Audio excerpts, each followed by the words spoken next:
Love react দেয়ার অপরাধে ভারত ছাড়তে হলো বাংলাদেশের এক শিক্ষার্থীকে। শুনতে আশ্চর্যজনক মনে হলেও এমনই এক ঘটনা ঘটেছে ভারতের আসাম রাজ্যের শিক্ষা প্রতিষ্ঠান এনআইটি থেকে। ফেসবুকে কে কোথায় রিয়াক্ট করবেন, কে কি বলবেন সেসবেও যেন আজকাল নজরদারি চলে আড়ি পাতার মতো ঘটনাও। বিশেষ করে বাংলাদেশের কোনো নাগরিক যদি ভারতেই পড়াশোনা করেন আর ভারত বিদ্বেষী কোনো মনোভাব দেখান, তাহলে যে ব্যাপারটা সাংঘর্ষিক তা তো বলাই বাহুল্য। কিন্তু শুধুমাত্র ফেসবুকে লাভ রিয়াক্ট দেওয়ার কারণেই প্রাতিষ্ঠানিক ছাত্রত্ব বাতিল করে দেশে পাঠানোর ঘটনাও যেমন ন্যাক্কারজনক, একইভাবে যে দেশে সুযোগ মেলে সেখানে বসেই যদি বিদ্বেষ চালানো হয় সেটাও এক প্রকার জোচ্চুরি হিসেবেই বিবেচিত হবে।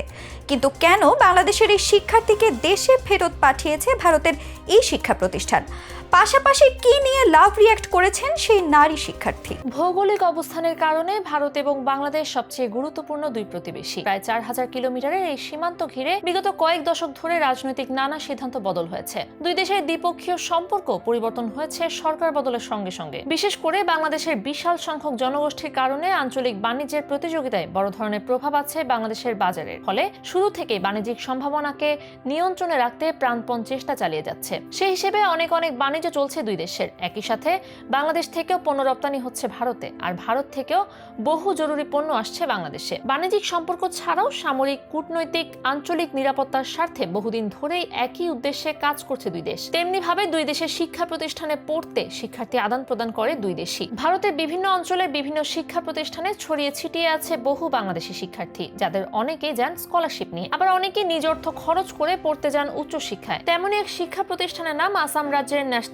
Institute of technology NIT. সেখানে পড়াশোনা করেন বাংলাদেশের মেহজাবিন। এরই মধ্যে গেল কয়েক মাসের ভারত বিরোধী বিভিন্ন ক্যাম্পেইন দেখা যাচ্ছে বাংলাদেশের বিভিন্ন স্থানে। চায়ের দোকান থেকে শুরু করে সোশ্যাল মিডিয়ার অলিগলি সবখানে ক্ষুদ্র পরিসরে হলেও ভারত বিরোধী মনোভাব দেখা যাচ্ছে। তবে ফেসবুক, ইউটিউব, টুইটার সহ বিভিন্ন সোশ্যাল মিডিয়ায় যেভাবে এসবকে নিয়ে রাজনৈতিক সংঘাত তৈরির প্রোপাগান্ডা চালানো হচ্ছে তা বন্ধে কাজ করছে না কেউই। অন্যদিকে ভারতও দেখা যাচ্ছে বাংলাদেশ বিরোধী নানা মন্তব্য। তারই ধারাবাহিকতায় ফেসবুকে ভারত বিরোধী পোস্টে লাভ রিয়াক্ট দেওয়ার অপরাধে বাংলাদেশে ফেরত পাঠানো হলো মেহজাবিন নামক সে শিক্ষার্থীকে। এমনই অভিযোগে শিরোনামে এসেছে দেশটির আসাম রাজ্যের national institute of technology NIT. Mehjabin নামের ওই বাংলাদেশি তরুণী এনআইটি শিলচরে ইলেকট্রনিক্স অ্যান্ড টেলিকমিউনিকেশন বিভাগের শিক্ষার্থী। সম্প্রতি বাংলাদেশ থেকে করা একটি ভারত বিরোধী পোস্টে লাভ রিয়াক্ট দিয়ে সমর্থন জানান তিনি। এরপরে গত 26 আগস্ট তাকে বাংলাদেশে ফেরত পাঠায় কর্তৃপক্ষ। অবশ্য কাছাড় জেলা পুলিশের কর্মকর্তা নুমাল মাহাটের দাবি, ওই শিক্ষার্থীকে বহিষ্কার করা হয়নি, বরং বাংলাদেশ কর্তৃপক্ষের সঙ্গে আলোচনার পরেই দেশে পাঠানো হয়েছে তাকে। এমনকি এটি নির্বাসনও নয়। তিনি নিজে দেশে ফেরার জন্য কর্তৃপক্ষের কাছে আবেদন জানিয়েছিলেন।